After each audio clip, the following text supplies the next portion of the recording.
Səhvlərin kölgəsi yolları ayırdı, amma ürəyimdə eşq səninlə nəfəs alır.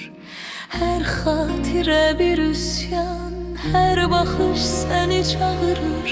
Qəlbim səssizcə çağırır, sən gəl gör halımı.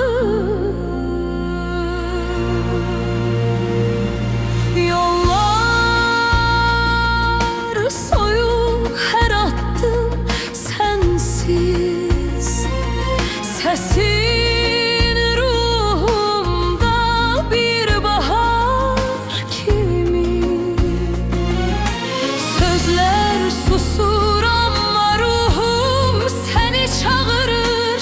Gəl birlikdə yazaq bu eşqi yenidən.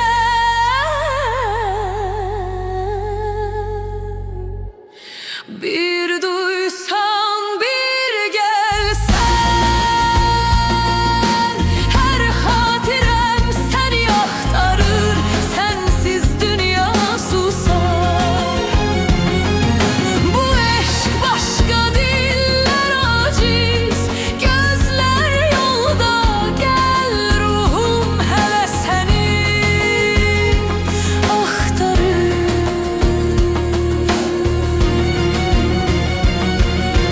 Geceler sensiz, yüreğim ulduzlara dalışır.